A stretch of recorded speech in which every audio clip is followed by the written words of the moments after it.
السلام علیکم ورحمۃ اللہ وبرکاتہ۔ آج ہم نے سورہ آل عمران کی آیت نمبر 172 سے سٹارٹ کرنا، 172 سے، اور میرا ٹارگٹ ہے کہ ہم 185 تک، 185 تک کر لیں۔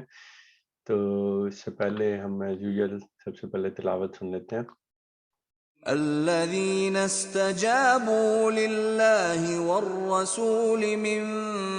بعد ما أصابهم القرح للذين أحسنوا منهم واتقوا أجر عظيم الذين قال لهم الناس إن الناس قد جمعوا لكم فاخشوهم فزادهم إيمانا وقالوا حسبنا الله ونعم الوكيل فانقلبوا بنعمة من الله وفضل لم يمسسهم سوء واتبعوا رضوان الله والله ذو فضل عظيم انما ذلكم الشيطان يخوف أولياءه فلا تخافوهم وخافون إن كنتم مؤمنين ولا يحزنك الذين يسارعون في الكفر إنهم لن يضروا الله شيئا يريد الله ألا يجعل لهم حظا في الآخرة ولهم عذاب عظيم إن الذين اشتروا الكفر بالإيمان لن يضروا الله شيئا ولهم عذاب أليم ولا يحسبن الذين كفروا أنما نملي لهم خير لأنفسهم إنما نملي لهم ليزدادوا إثما ولهم عذاب مهين ما كان الله ليذر المؤمنين على ما أنتم عليه حتى يميز الخبيث من الطيب وما كان الله ليطلعكم على الغيب ولكن الله يجتبي من رسله من يشاء فآمنوا بالله ورسله وإن تؤمنوا وتتقوا فلكم أجر عظيم ولا يحسبن الذين يبخلون بما آتاهم الله من فضله هو خيرا لهم بل هو شر لهم سيطوقون ما بخلوا به يوم القيامة ولله ميراث السماوات والأرض والله بما تعملون خبير لقد سمع الله قول الذين قالوا إن الله فقير ونحن أغنياء سنكتب ما قالوا وقتلهم الأنبياء بغير حق ونقول ذوقوا عذاب الحريق ذلك بما قدمت أيديكم وأن الله ليس بظلام للعبيد الذين قالوا إن الله عهد إلينا ألا نؤمن نؤمن لرسول حتى يأتينا بقربان تأكله النار قل قد جاءكم رسل من قبلي بالبينات وبالذي قلتم فلم قتلتموهم إن كنتم صادقين فَإِن كَذَّبُوكَ فَقَدْ كُذِّبَ رُسُلٌ مِّن قَبْلِكَ جَاءُوا بِالْبَيِّنَاتِ وَالزُّبُرِ وَالْكِتَابِ الْمُنِيرِ كُلُّ نَفْسٍ ذَائِقَةُ الْمَوْتِ وَإِنَّمَا تُوَفَّوْنَ أُجُورَكُمْ يَوْمَ الْقِيَامَةِ فَمَن زُحْزِحَ عَنِ النَّارِ وَأُدْخِلَ الْجَنَّةَ فَقَدْ فَازَ وَمَا الْحَيَاةُ الدُّنْيَا إِلَّا مَتَاعُ الْغُرُورِ۔ یہاں سے ہم اس کی تفسیر اور ٹرانسلیشن کو دیکھتے ہیں۔ تھوڑا سا میں اس چیز کو واضح کرتے جاؤں کہ یہاں پہ کیا چیزیں چل رہی تھیں بیک گراؤنڈ میں۔ تو جنگ احد کا ذکر چل رہا تھا۔ جنگ احد میں جو واقعات پیش آئے، کس طرح سے مسلمانوں نے غلطی کی، مسلمانوں کے ایک گروہ نے جو وہاں پہ درے پہ جس کو کیا تھا جگہ چھوڑی، قریش مکہ جو لڑنے کے لیے آئے ہوئے تھے وہ پلٹ کے واپس آئے، وقتی ہزیمت ہوئی، بھگدڑ کا سا سامنا ہوا، اور اسی میں ہی لوگوں کو چھانٹ لیا گیا۔ اللہ تعالیٰ نے کہا کہ اس میں بھی چھانٹی کرنا مقصود تھی، اور یہ وقتی ہزیمت بھی اسی غلطی کی وجہ سے ہوئی تھی۔ چھانٹنے میں ایک وہ لوگ تھے جن کے اوپر یہ چیز ہوئی تو انہوں نے اپنی جان تک لڑا دی، ان کو اپنی جان کی پرواہ بھی نہ رہی، اور کچھ لوگ یہ تھے کہ وہ بھاگ کھڑے ہوئے اور پیچھے حضور پاک صلی اللہ علیہ وسلم پکار رہے ہیں ان کو، تو انہوں نے ان کی بات تک نہیں سنی، اور اس طرح کے سارے واقعات ہوئے۔ بہرحال وہ واقعہ چھٹ گیا، وہ بھاگ گئے دوبارہ قریش مکہ، اور اس ٹائم نشانی کے طور پہ اللہ تعالیٰ نے بتایا تھا کہ یہ ہوا کہ پھر جو اہل ایمان لوگ تھے جن کو بتایا گیا، جن اپنی جان تک لڑا دی تھی، کہ ان کو اتنی تسکین ہوئی یا اتنا اطمینان کسی کیفیت ہوئی کہ ان پہ تھوڑی سی غنودگی تک طاری ہو گئی، کہ ان کا دل کے صاف ہونے کی نشانی یہ تھی۔ اور جو منافقین تھے جن کے دلوں میں کچھ اس طرح کی بات تھی، ان کا رویہ اس طرح سے تھا کہ ان کے دلوں میں شکوک و شبہات اور یہ چیزیں آنے لگ گئے کہ یہ اگر اللہ کے رسول ہیں اور ان سے کہا گیا تھا کہ فرشتے مدد کو پہنچیں گے اور یہ سارا کچھ ہوگا، تو رسولوں کو تو کبھی شکست ہوتی ہی نہیں، تو یہ کیا چیز ہوئی؟ تو حضور پاک صلی اللہ علیہ وسلم کے بارے میں شکوک و شبہات اور یہ چیزیں ساری ان کے دلوں میں آنا شروع ہو گئیں۔ اور وہاں سے پھر ایک اور چیز کو بھی انہوں نے پکڑا، جو منافقین کا ایک گروہ جو پہلے ہی چھوڑ کے چلا گیا تھا، اس نے باتیں شروع کر دیں کہ ہماری بات مانی جاتی تو تم جاتے ہی نہ، مدینے سے باہر ہی نہ جاتے، اور لڑائی وہاں پہ ہوتی نہ، نقصان بھی نہ اٹھانا پڑتا، اور ہمارے جو بھائی بند ہیں، ہمارے آس پاس کے لوگ ہیں، وہ شہید بھی نہ ہوتے یا وہ اللہ کی راہ میں نہ مارے جاتے۔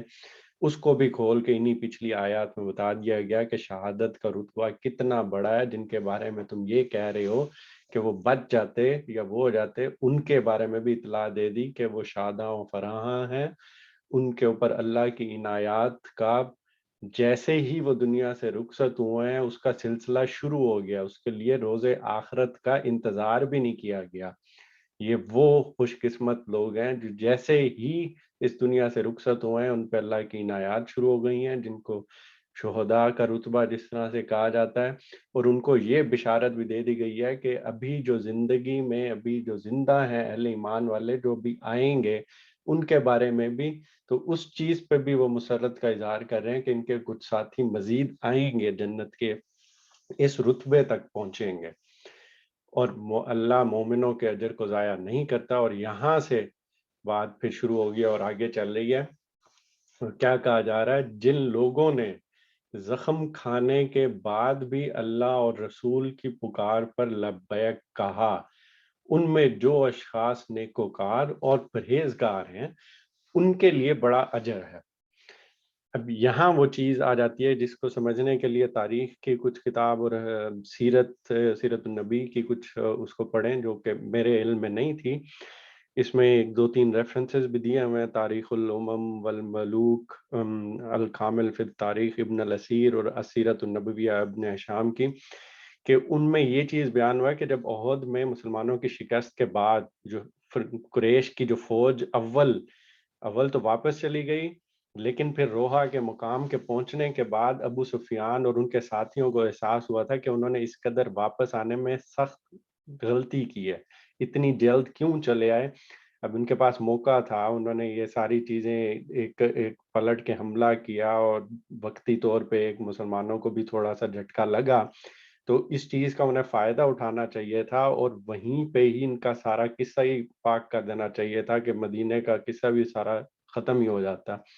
تو یہ سوچ کے انہوں نے دوبارہ اپنی فوج کی اثر نو تنظیم شروع کر دی، اور پھر ساتھ ہی ادھر مسلمانوں کے جذبات کو مزید تھوڑا سا کم کرنے کے لیے ایک خبر پھیلا دی منافقین کے ذریعے کہ قریش جو ہے اب نئے ساز و سامان کے ساتھ مدینے پر حملہ کرنے کی تیاریاں کر رہے ہیں. اب حضور پاک صلی اللہ علیہ وسلم کو جب اس کی اطلاع پہنچی تو آپ نے پھر کہا کہ لوگوں کو ہدایت کی کہ وہ قریش کے تعاقب کے لیے تیار ہو جائیں، اور اس فوج میں پھر صرف وہ لوگ شامل تھے، ان کو اجازت دی گئی تھی جو پہلے روز کی جنگ میں شریک رہے تھے. اور یہ احتیاط بھی غالباً اس لیے کی گئی تھی کہ جو منافقین سے پاک رہے یہ والا لشکر جو اب جائے گا پیچھا کرنے یا اس طرح کام کرنے. چنانچہ حضور پاک صلی اللہ علیہ وسلم کے جانثاروں کی ایک جماعت جب ابو سفیان کے تعاقب میں نکلے اور حمرہ الاسد تک گئے، جو مدینے سے 8 میل کے فاصلے پہ ہے، تو جب ابو سفیان نے یہ دیکھا کہ مسلمانوں کے حوصلے میں کوئی فرق نہیں آیا تو ارادہ بدل دیا، اور مسلمان پھر وہاں سے کامیاب بامراد واپس آ گئے. یہ ریفرنسز اس میں دیے ہوئے ہیں، اور ان ریفرنسز کی بنیاد پہ جب ہم یہ پڑھیں تو ہمیں کلیئر بھی ہو جاتا ہے کہ اب حضور پاک صلی اللہ علیہ وسلم کے ذریعے جو قرآن میں اللہ تعالیٰ نے بتایا جا رہا ہے وہ کیا بتایا جا رہا ہے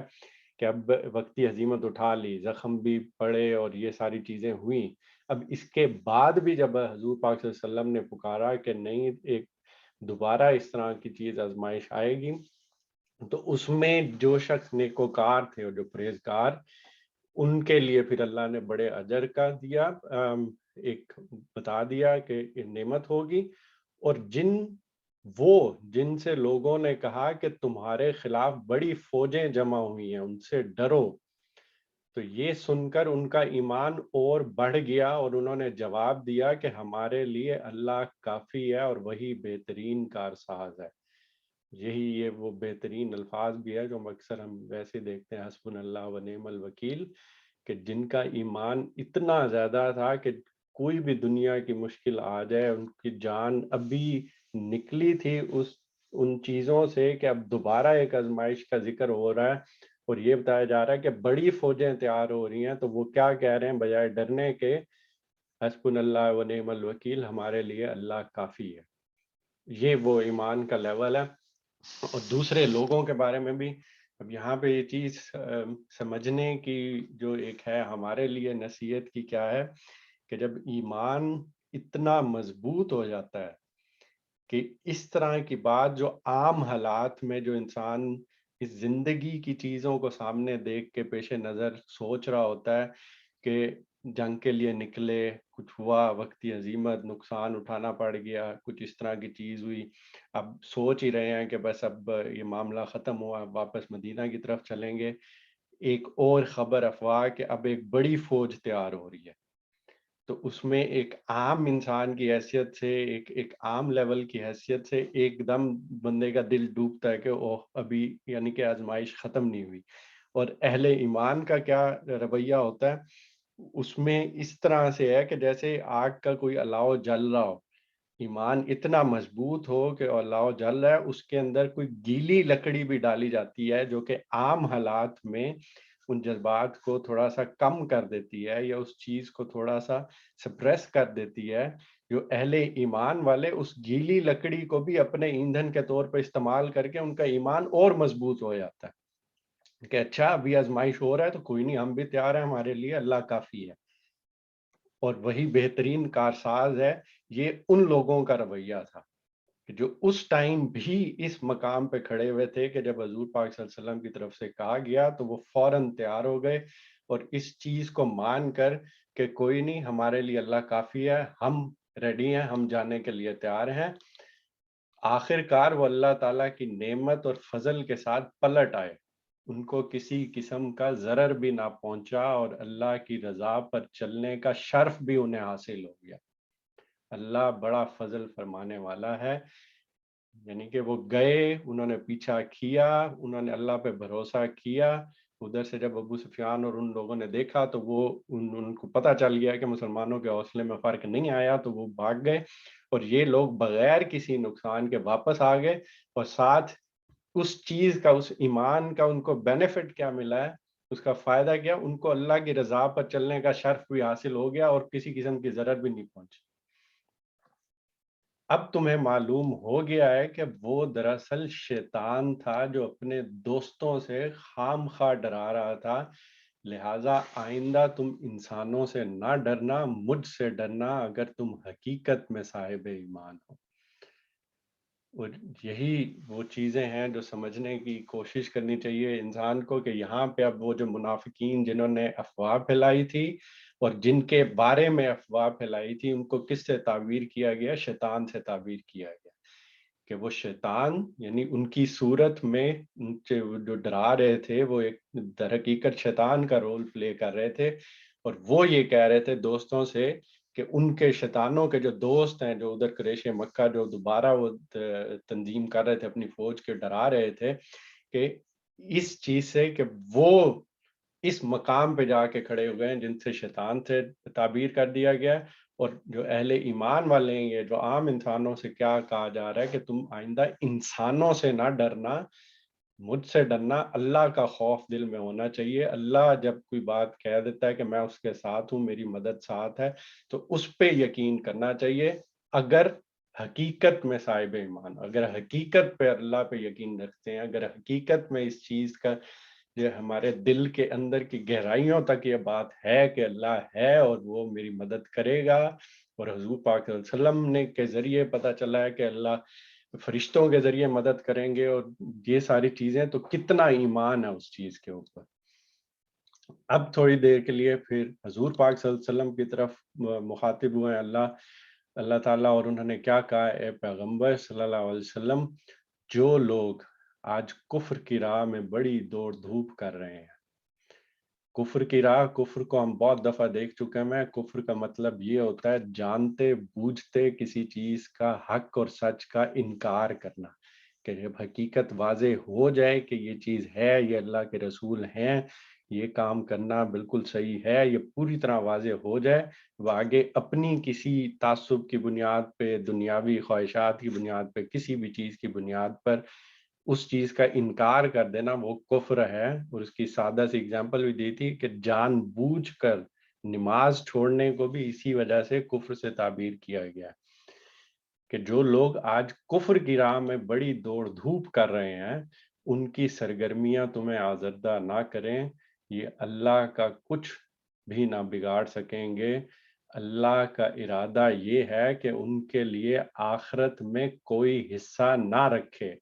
اور بالآخر ان کو سخت سزا ملنے والی ہے۔ تو ان کی تسلی اور تشفی کے لیے ہی حضور پاک صلی اللہ علیہ وسلم کے یہ کلمات کہے ہیں کہ یہ لوگ اس حد تک آگے چلے گئے ہیں، تو آپ یہ سمجھ لیں کہ یہ کس طرح سے ہو رہا ہے، کیوں یہ چیز ہو رہی ہے، کہ یہ چیزیں آپ کو غمزدہ نہ کر دیں کہ یہ لوگ آپ کو تنگ کرنے کے لیے اس طرح کے اقدامات کر رہے ہیں اور اس حد تک جا رہے ہیں۔ حقیقت میں یہ اللہ کا کچھ نہیں بگاڑ سکیں گے، اور یہ کتنی ہی پیاری بات کی گئی ہے اللہ کے رسول اور صاحب ایمان لوگوں کے لیے، کہ ایک طرف اللہ تعالیٰ نے وہ جو منافقین تھے اور یہ جو باقی قریش مکہ تھے ان کو شیطان اور ان کے ساتھی کہا ہے، اور دوسری طرف اب حضور پاک صلی اللہ علیہ وسلم کھڑے ہوئے ہیں اور ان کے صاحب ایمان، ان کے ساتھی ہیں، صحابہ کرام ہیں، ان کو اللہ تعالیٰ کیا کر رہے ہیں؟ یہ اللہ کا کچھ نہیں بگاڑ سکیں گے، یعنی کہ یہ تم لوگ اللہ کی سائیڈ پہ ہو، تو یہ جو نقصان پہنچانے کی کوشش کر رہے ہیں، یہ اللہ کو نقصان پہنچانے کے مترادف ہے۔ یعنی حضور پاک صلی اللہ علیہ وسلم آج کل کے الفاظ میں کہوں کہ تم لوگ میری ٹیم میں ہو، یہ اگر تمہیں نقصان پہنچاتے ہیں تو مجھے نقصان پہنچا رہے ہیں. اور یہ کتنی بڑی بات ہے، کتنی بڑی محبت کا اللہ تعالیٰ کا صاحب ایمان لوگوں کے ساتھ اور حضور پاک صلی اللہ علیہ وسلم کے ساتھ اظہار ہے کہ یہ جو تکلیف انہیں پہنچائی جا رہی ہے، یہ جو کام ان کے خلاف کیے جا رہے ہیں، یہ در حقیقت اللہ کے خلاف کیے جا رہے ہیں. اور اس سے محبت کا صرف بندہ اندازہ ہی کر سکتا ہے کہ اہل ایمان والوں کے ساتھ اللہ کی محبت کتنی ہے، کہ وہ پھر اللہ تعالیٰ ان کے اوپر آنے والے نقصانات کو دشمن کی طرف سے اپنے اوپر لے لیتے ہیں کہ یہ میری طرف ہے. اور اللہ کا ارادہ کیا ہے، کیوں اللہ تعالیٰ اس چیز کو الاؤ کر رہے ہیں، کیوں اللہ تعالیٰ اس چیز کو ہونے دے رہے ہیں کہ یہ چیز ہو، وہ بات سمجھائی جا رہی ہے کہ اللہ کے پیش نظر یہ ہے کہ اب ان لوگوں کو اس حد تک پھر لے کے جایا جائے کہ آخرت میں پھر کسی قسم کا کوئی حصہ ہو ہی نہ، کہ ان کے لیے آخرت میں کوئی حصہ نہ رکھے اور بالآخر ان کو سخت سزا ملنے والی ہے. جو لوگ ایمان کو چھوڑ کر کفر کے خریدار بنے ہیں وہ یقیناً اللہ کا کوئی نقصان نہیں کر رہے ہیں. ان کے لیے دردناک عذاب تیار ہے کہ اب جس پہ حق سچ واضح ہو گیا، جو ایمان لے کر نہیں آیا، ایمان اس کے سامنے آیا، کفر اس کے سامنے آیا، اس نے اپنا ارادہ اختیار استعمال کرتے ہوئے کفر کی راہ اختیار کی، دنیاوی پیش نظر سے، کسی اور تعصب کی پیش نظر سے. وہ حقیقت میں کس کا نقصان کر رہا ہے؟ وہ اللہ تعالیٰ کا کوئی نقصان نہیں کر رہا، وہ حقیقت میں اپنے لیے نقصان کر رہا ہے. وہ ایمان والے کے راستے کو چھوڑ کے، ایمان کو چھوڑ کے خود کفر کی راہ اختیار کر رہا ہے اور اس کا خریدار بنا ہے، تو وہ یقیناً اللہ کا کوئی نقصان نہیں کر رہے، ان کے لیے دردناک عذاب تیار ہے، وہ اپنا نقصان کر رہے ہیں. اور یہ جو ڈھیل ملی ہوئی ہوتی ہے اس کے بارے میں کیا کہا گیا ہے کہ جو لوگ اس طرح کے کام کرتے ہیں ان کو ڈھیل جو ملتی ہے وہ کیا ہے؟ یہ ڈھیل جو ہم انہیں دیے جاتے ہیں، اس کو یہ کافر اپنے حق میں بہتری نہ سمجھے. ہم تو انہیں اس لیے ڈھیل دے رہے ہیں کہ یہ خوب بارے گناہ سمیٹ لیں، پھر ان کے لیے سخت ذلیل کرنے والی سزا ہے. اور اس چیز پہ بھی اللہ کی پناہ مانگنی چاہیے کہ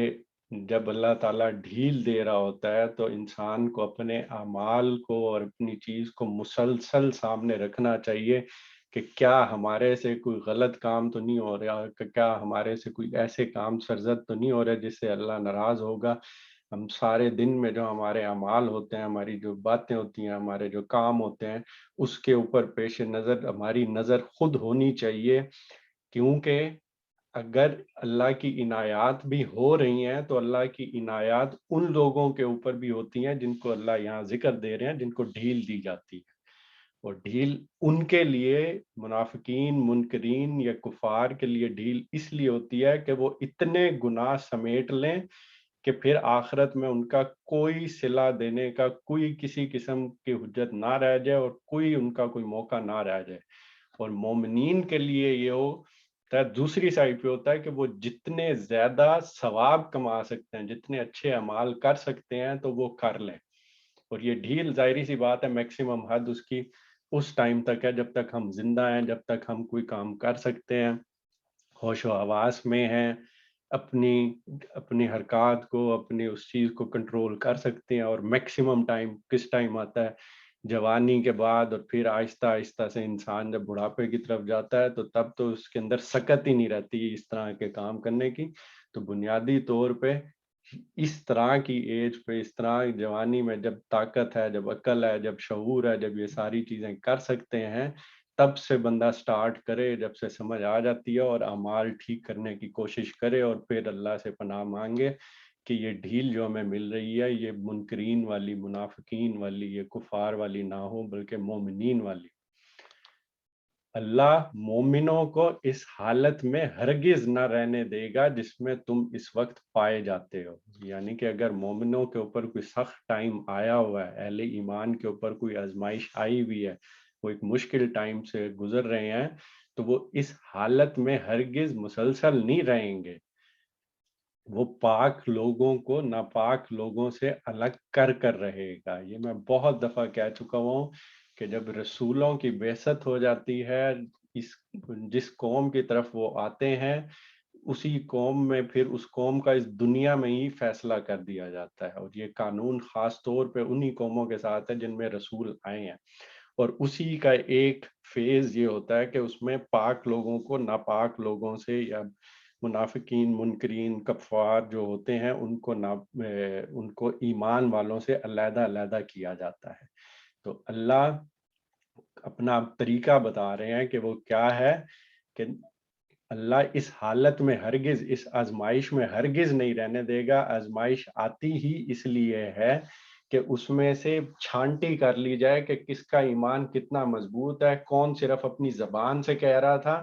کہ میں ایمان لایا ہوں، میں اچھے اعمال کروں گا، میں مسلمان ہوں، میں یہ اس طرح سے ہوں، جب تک کہ آزمائش نہیں آئی۔ جب آزمائش آئی تو وہاں سے نکل کے سب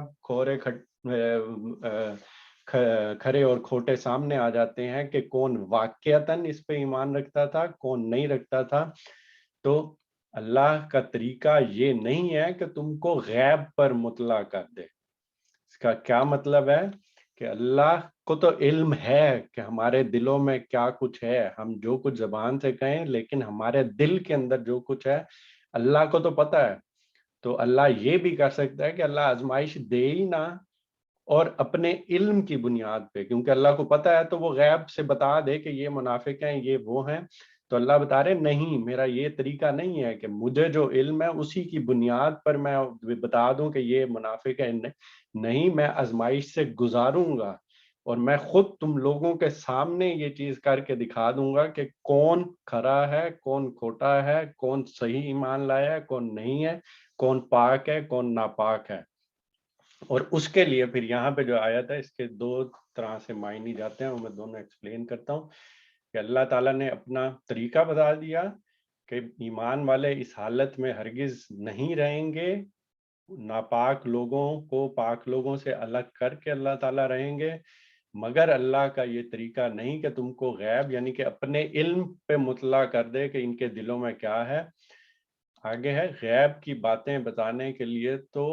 وہ اپنے رسولوں میں سے جس کو چاہتا ہے منتخب کر لیتا ہے، لہٰذا امور غیب کے بارے میں اللہ اور اس کے رسول پر ایمان رکھو۔ اگر تم ایمان اور خدا ترسی کی روش پر چلو گے تو تم کو بڑا اجر ملے گا۔ اس میں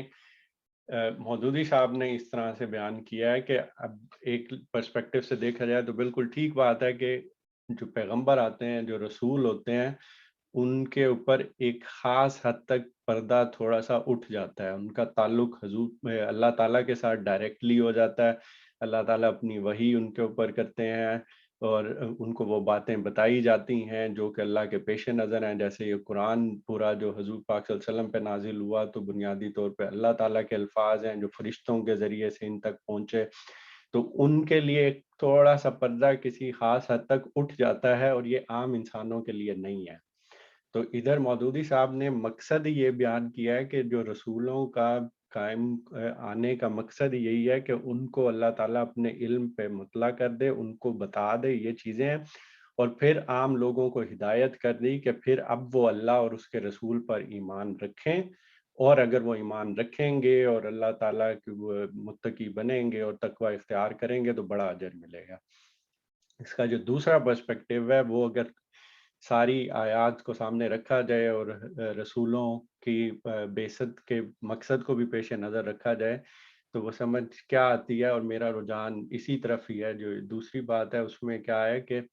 جب رسولوں کی قرآن پاک میں ایک ڈیفرنٹ جگہ پہ یہ مدعا میں بیان کر رہا ہوں، ایگزیکٹ الفاظ ڈیفرنٹ ہو سکتے ہیں، کہ جب رسولوں کی کسی قوم میں جب بعثت ہو جاتی ہے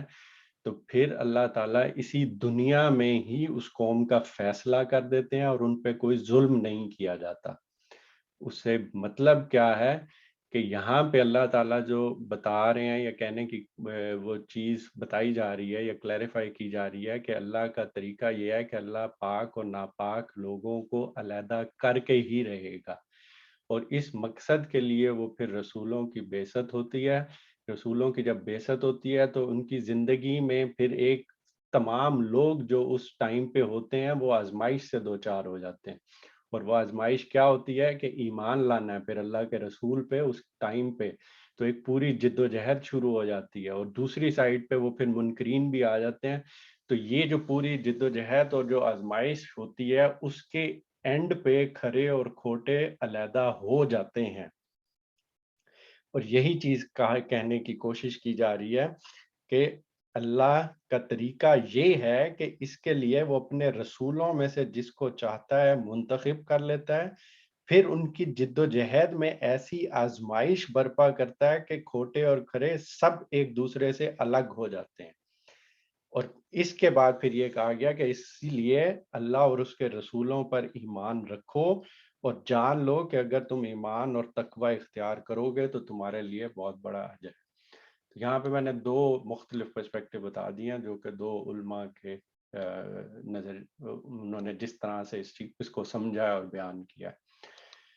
اب اس کے بعد ایک دوسرا ٹاپک شروع ہو رہا ہے۔ یہاں تک جو چیز ساری چل رہی تھی وہ جان کے بارے میں تھی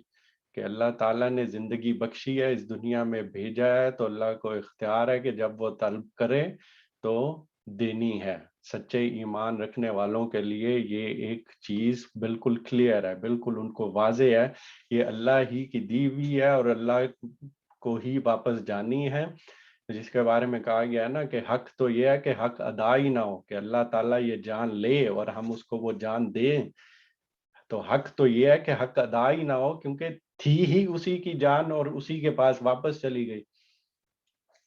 اور اب یہاں پہ دوسرے ٹاپک اٹھایا ہے، کیونکہ جان کے بعد جو سب سے پہلی چیز آتی ہے وہ مال کے اوپر آتی ہے، کہ ایک طرف اللہ تعالیٰ نے یہ والی چیز رکھی ہے اور بالکل اس کے ساتھ پھر جب بھی ہم دیکھیں تو مال والی چیز آ جاتی ہے، مال خرچ کرو۔ اور مال پہ ہم نے دیکھا تھا ایک دین کی راہ میں ہوتا ہے اور ایک پھر عزیز و اقارب کے لیے بھی ہوتا ہے، والدین جس کی ترتیب بتائی ہے، والدین کے اوپر، پھر عزیز و اقارب کے اوپر، پھر یتیم مسکینوں کے اوپر، پھر مسافروں کے اوپر، پھر باقی چیزوں کے اوپر، اور اس طرح دین والوں کے اوپر۔ اور اب اس مال والی چیز کو یہاں سے اٹھایا جا رہا ہے اور کیا کہا جا رہا ہے، جن لوگوں کو اللہ نے اپنے فضل سے نوازا ہے اور پھر وہ بخل سے کام لیتے ہیں، وہ اس خیال میں نہ رہیں کہ یہ بخیلی ان کے لیے اچھی ہے، نہیں، یہ ان کے حق میں نہایت بری ہے۔ جو کچھ وہ اپنی کنجوسی سے جمع کر رہے ہیں وہی قیامت کے روز ان کے گلے کا طوق بن جائے گا۔ زمین اور آسمان کی میراث اللہ ہی کے لیے ہے، اور تم جو کچھ کرتے ہو اللہ اس سے باخبر ہے۔ کیا بات کہی جا رہی ہے کہ یہ جو مال بھی تمہیں دیا ہے یہ بھی اللہ ہی کی طرف سے ہے، یہ اللہ ہی کی میراث ہے، یہ جو جان تمہیں دی گئی ہے یہ بھی اللہ ہی کی طرف ہے۔ یہی ایک بنیادی بات ذہن میں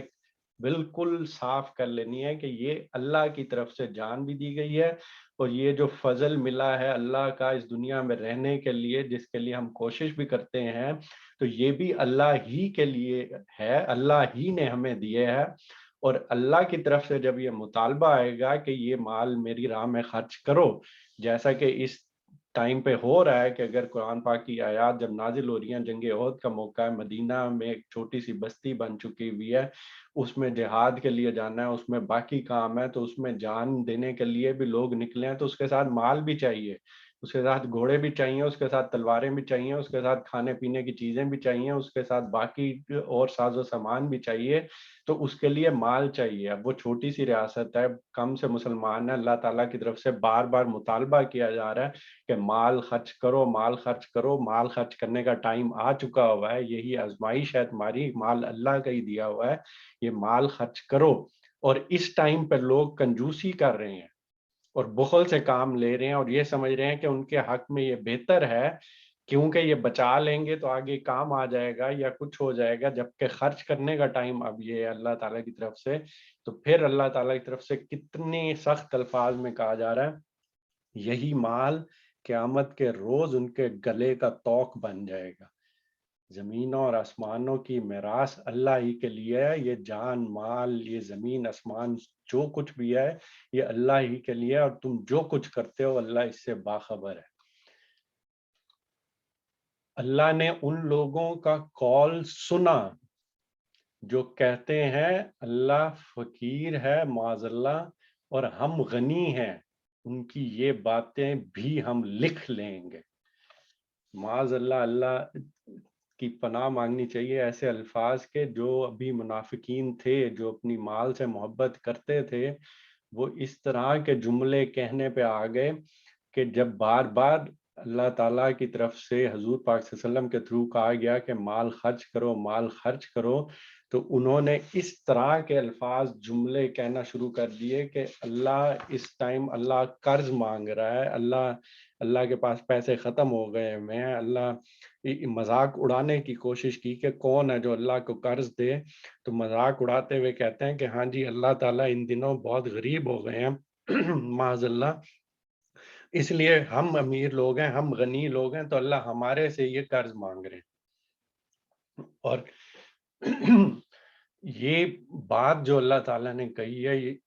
الفاظ میں اس میں جو کہر و غضب چھپا ہوا ہے وہ بیان نہیں ہو سکتی کہ اللہ تعالیٰ کیا کہہ رہے ہیں کہ ان کی یہ باتیں بھی ہم لکھ لیں گے۔ کیا مراد ہے کہ یہ لکھ لی گئی ہیں، اب یہ اللہ کے سامنے جب پیش ہوں گے تو یہ چیز انہیں دکھائی جائے گی کہ یہ اس ٹائم کہا گیا تھا، اور لکھ لینے کو اس جگہ کس اور چیز سے تعبیر کیا گیا کہ یہ منافقین تھے اور ایمان کمزور تھا یا جو بھی تھا، انہوں نے اس طرح کے الفاظ کہے، تو ان الفاظ کے برابری میں اللہ تعالیٰ نے کیا اور بات کہی ہے کہ اس سے پہلے کون لوگ تھے، جو یہود کے جو گروہ کی طرف ذکر ہے، اس سے پہلے جو وہ پیغمبروں کو ناحق قتل کرتے رہے ہیں۔ یعنی اللہ تعالیٰ ایک طرف یہود کی بات کو بتا رہے ہیں کہ ہم نے ان کی یہ بات لکھی کہ انہوں نے پیغمبروں کو ناحق قتل کیا، اور اسی درجے میں ہی یہ والی بات ان کی بھی لکھی گئی ہے کہ جو انہوں نے اللہ کا مذاق اڑانے کی کوشش کی ہے کہ اللہ فقیر ہے اور ہم غنی ہیں معاذ اللہ، کہ اللہ جو بار بار مال خرچ کرنے کا کہہ رہے ہیں کہ تو اللہ کے پاس کمی ہو گئی ہے مال کی معاذ اللہ، تو ان کی یہ بات بھی اسی درجے پہ آ گئی ہے، اور اللہ تعالیٰ نے لکھ لی ہے ان کی یہ بات اور یہود کی یہ بات کہ انہوں نے پیغمبروں کو ناحق قتل کیا، وہ بھی ان کے نامہ اعمال میں ثبت ہے۔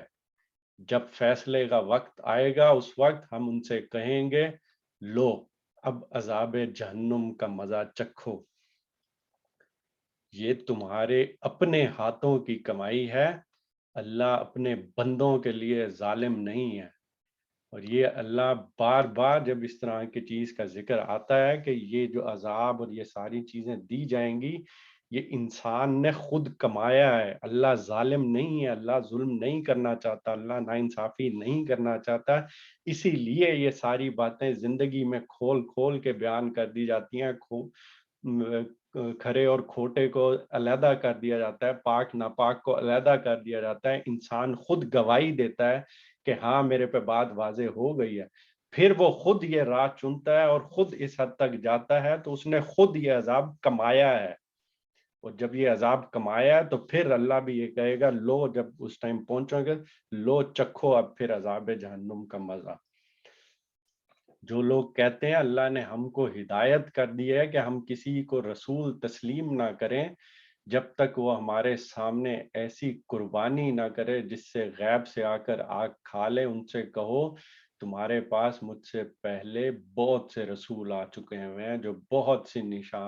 روشن نشانیاں بھی لائے تھے، اور وہ نشانی بھی لائے تھے جس کا تم ذکر کرتے ہو، پھر اگر ایمان لانے کے لیے یہ شرط پیش کرنے میں تم سچے ہو تو ان رسولوں کو تم نے کیوں قتل کیا۔ یہاں پہ بھی ایک چیز یہ سمجھ لینی چاہیے کہ تاریخ میں جب واقعات بیان ہوتے ہیں تو اللہ تعالیٰ کا بظاہر ایسے لگتا ہے کہ ایک طریقہ یہ رہا تھا جب حضرت آدم کی بعثت ہوئی تھی اور اس میں حابیل اور قابیل جو ان کی اولاد میں سے تھے انہوں نے قربانی پیش کی تھی، تو اس کا ذکر یہاں پہ بھی قرآن میں بھی ملتا ہے، تو اس ٹائم ان لوگوں کو کچھ حد تک دکھا دیا جاتا تھا کہ وہ جو قربانی اللہ کے نام کی کرتے تھے یا جو مال خرچ کرتے تھے، نظر پیش کرتے تھے، تو وہ قبول ہونے کی نشانی یہ ہوتی تھی کہ وہ آسمان سے آگ گرتی تھی اور اس کو جلا دیتی تھی، یا اس طرح کا کچھ ایک دو چیزیں ہوتی تھیں جس سے بالکل کلیئر ہو جاتا تھا کہ یہ چیز ہے اور یہ چیز نہیں ہے۔ تو پھر اسی وجہ سے یہاں پہ جو بنی اسرائیل تھے جو اپنے آپ کو کہتے تھے کہ ہم ان میں سے ہیں، حضرت ابراہیم کی اولاد میں سے ہیں، اور ان کو یہ ساری باتیں بتائی گئی ہیں، تو اگر حضور پاک صلی اللہ علیہ وسلم بھی اللہ کے رسول ہیں تو ہمیں اسی طرح کی کوئی نشانی دکھائیں کہ بھئی وہ اس طرح کی نشانی ہو تو پھر ہم رسول مانیں گے. تو پھر اس پہ اللہ تعالیٰ نے دلیل کے طور پہ کیا بتایا ہے کہ اس سے پہلے والے رسول حضور پاک صلی اللہ علیہ وسلم سے پہلے جو حضرت عیسیٰ آئے تھے ان کو کتنی روشن نشانیاں دی گئی تھیں کہ وہ مردے کو زندہ کر دیتے تھے, وہ مریض کو وہ اس کو صحت یاب کر دیتے تھے, ان کو 2 اور معجزات بھی دیے گئے تھے. وہ اس طرح کی ڈیٹیل میں ابھی میں نہیں جاتا, لیکن وہ پوری روشن نشانیاں تھیں, اور ان کے خلاف بھی یہ اس قدر چلے گئے کہ ان کی جان لینے کے در پہ ہو گئے تھے, ان کو ناحق قتل کرنے کے در پہ ہو گئے تھے. تو یہ دلیل کے طور پہ پیش کیا کہ جن کو نشانیاں دی بھی تھیں ان کے ساتھ تم نے کیا کیا, اور اب جن کو اس طرح سے حضور پاک صلی اللہ علیہ وسلم کو بھیجا ہے, جن کو قرآن دیا جا رہا ہے, جن کو اتنا بڑا معجزہ دیا جا رہا ہے, تو ان کے ساتھ نہیں کیا تو تم ان کے ساتھ کیوں کرو گے؟ اگر تم سچے ہو تو پھر ان کا قتل کیوں کیا جو پچھلے رسول آئے تھے؟ اب اے محمد صلی اللہ علیہ وسلم, اگر یہ لوگ تمہیں جھٹلاتے ہیں تو بہت سے رسول تم سے پہلے جھٹلائے جا چکے ہیں جو کھلی کھلی نشانیاں اور صحیفے اور روشنی بخشنے والی کتابیں لائے تھے. آخر کار ہر شخص کو مرنا ہے, اور تم سب اپنے اپنے پورے اجر قیامت کے روز پانے والے ہو. کامیاب دراصل وہ ہے جو وہاں آتش دوزخ سے بچ جائے اور جنت میں داخل کر دیا جائے. رہی یہ دنیا تو یہ محض ایک ظاہر فریب چیز ہے. اللہ تعالیٰ نے اس چیز کو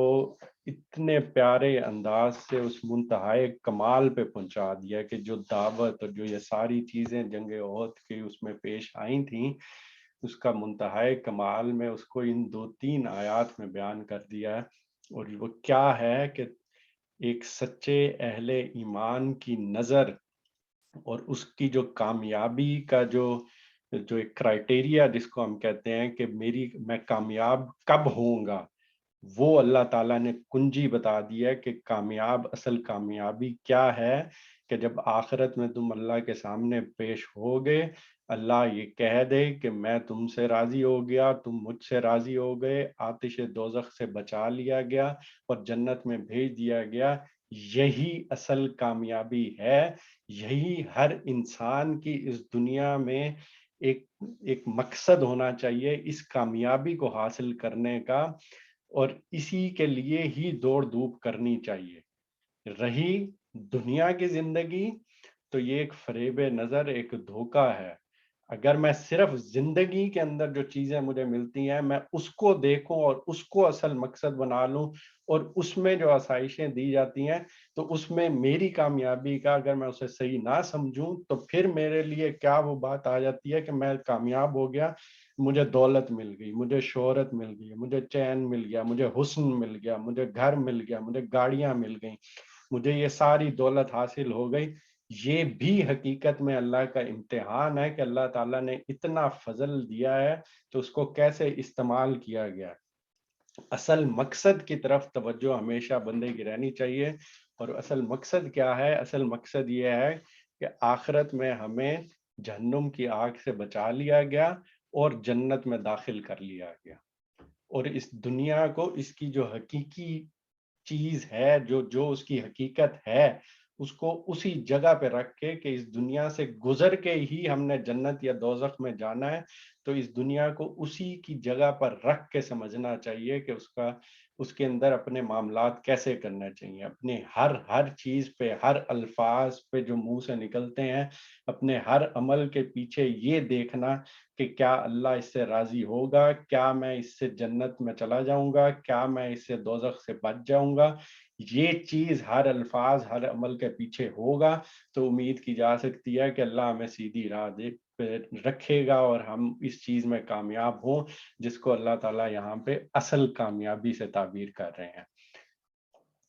یہاں تک اب نے جو پڑھا ہے اس کی میں ایک دفعہ پڑھ لیتا ہوں ترجمہ. جن لوگوں نے زخم کھانے کے بعد بھی اللہ اور رسول کی پکار پر لبیک کہا, ان میں جو اشخاص نیکوکار اور پرہیزگار ہیں ان کے لیے بڑا اجر ہے. اور وہ جن سے لوگوں نے کہا کہ تمہارے خلاف بڑی فوجیں جمع ہوئی ہیں, ان سے ڈرو۔ تو یہ سن کر ان کا ایمان اور بڑھ گیا اور انہوں نے جواب دیا کہ ہمارے لیے اللہ کافی ہے اور وہی بہترین کارساز ہے۔ آخر کار وہ اللہ تعالیٰ کی نعمت اور فضل کے ساتھ پلٹ آئے، ان کو کسی قسم کا ضرر بھی نہ پہنچا اور اللہ کی رضا پر چلنے کا شرف بھی انہیں حاصل ہو گیا۔ اللہ بڑا فضل فرمانے والا ہے۔ اب تمہیں معلوم ہو گیا کہ وہ دراصل شیطان تھا جو اپنے دوستوں سے خام خواہ ڈرا رہا تھا، لہٰذا آئندہ تم انسانوں سے نہ ڈرنا، مجھ سے ڈرنا اگر تم حقیقت میں صاحب ایمان ہو۔ اے پیغمبر صلی اللہ علیہ وسلم، جو لوگ آج کفر کی راہ میں بڑی دوڑ دھوپ کر رہے ہیں، ان کی سرگرمیاں تمہیں آزردہ نہ کریں، یہ اللہ کا کچھ بھی نہ بگاڑ سکیں گے۔ اللہ کا ارادہ یہ ہے کہ ان کے لیے آخرت میں کوئی حصہ نہ رکھے اور بالآخر ان کو سخت سزا ملنے والی ہے۔ جو لوگ ایمان کو چھوڑ کر کفر کے خریدار بنے ہیں وہ یقیناً اللہ کا کوئی نقصان نہیں کر رہے ہیں، ان کے لیے دردناک عذاب تیار ہے۔ یہ ڈھیل جو ہم انہیں دیے جاتے ہیں، اس کو یہ کافر اپنے حق میں بہتری نہ سمجھیں، ہم تو انہیں اس لیے ڈھیل دے رہے ہیں کہ یہ خوب بارے گناہ سمیٹ لیں، پھر ان کے لیے سخت ذلیل کرنے والی سزا ہے۔ اللہ مومنوں کو اس حالت میں ہرگز نہ رہنے دے گا جس میں تم اس وقت پائے جاتے ہو۔ وہ پاک لوگوں کو ناپاک لوگوں سے الگ کر کے رہے گا، مگر اللہ کا یہ طریقہ نہیں ہے کہ تم کو غیب یا اپنے علم پہ مطلع کر دے۔ غیب کی باتیں بتانے کے لیے تو وہ اپنے رسولوں میں جس کا چاہتا ہے ان منتخب کر لیتا ہے، لہٰذا اللہ اور اس کے رسول پر ایمان رکھو۔ اگر تم ایمان اور خدا ترسی کی روش پر چلو گے تو تم کو بڑا اجر ملے گا۔ جن لوگوں کو اللہ نے اپنے فضل سے نوازا ہے اور پھر وہ بخل سے کام لیتے ہیں، وہ اس خیال میں نہ رہیں کہ یہ بخیلی ان کے لیے اچھی ہے، نہیں، یہ ان کے حق میں نہایت بری ہے۔ جو کچھ وہ اپنی کنجوسی سے جمع کر رہے ہیں وہی قیامت کے روز ان کے گلے کا طوق بن جائے گا۔ زمین اور آسمانوں کی میراث اللہ ہی کے لیے ہے اور تم جو کچھ کرتے ہو اللہ اس سے باخبر ہے۔ اللہ نے ان لوگوں کا قول سنا جو کہتے ہیں کہ اللہ فقیر اور ہم غنی ہیں، معاذ اللہ، ان کی یہ باتیں بھی ہم لکھ لیں گے، اور اس سے پہلے جو وہ پیغمبروں کو ناحق قتل کرتے رہے ہیں وہ بھی ان کے نامہ اعمال میں ثبت ہے۔ جب فیصلے کا وقت آئے گا اس وقت ہم ان سے کہیں گے کہ لو اب عذاب جہنم کا مزہ چکھو، یہ تمہارے اپنے ہاتھوں کی کمائی ہے، اللہ اپنے بندوں کے لیے ظالم نہیں ہے۔ جو لوگ کہتے ہیں اللہ نے ہم کو ہدایت کر دی ہے کہ ہم کسی کو رسول تسلیم نہ کریں جب تک وہ ہمارے سامنے ایسی قربانی نہ کرے جسے غیب سے آ کر آگ کھا لے، ان سے کہو تمہارے پاس مجھ سے پہلے بہت سے رسول آ چکے ہیں جو بہت سی روشن نشانیاں لائے تھے، اور وہ نشانی بھی لائے تھے جس کا تم ذکر کرتے ہو۔ پھر اگر ایمان لانے کے لیے یہ شرط پیش کرنے میں تم سچے ہو تو ان رسولوں کو تم نے کیوں قتل کیا؟ اب اے محمد صلی اللہ علیہ وسلم، اگر یہ لوگ تمہیں جھٹلاتے ہیں تو بہت سے رسول تم سے پہلے جھٹلائے جا چکے ہیں جو کھلی کھلی نشانیاں اور صحیفے اور روشنی بخشنے والی کتابیں لائے تھے۔ آخر کار ہر شخص کو مرنا ہے اور تم سب اپنے اپنے پورے اجر قیامت کے روز پانے والے ہو۔ کامیاب دراصل وہ ہے جو وہاں آتش دوزخ سے بچ جائے اور جنت میں داخل کر دیا جائے۔ رہی وہ یہ دنیا تو یہ محض ایک ظاہر فریب چیز ہے۔ اللہ تعالیٰ سے دعا ہے کہ اللہ تعالیٰ ہمیں اسی اصل کامیابی کو ہمارے دل و دماغ میں راسخ کرے اور ہمارے علم و عمل کو اسی کی روشنی میں کرنے کی توفیق عطا فرمائے اور استقامت کے ساتھ اپنے آخری دم تک قائم رکھے، آمین یہاں پہ ہم اس چیز کا اختتام کرتے ہیں اس سیشن کا.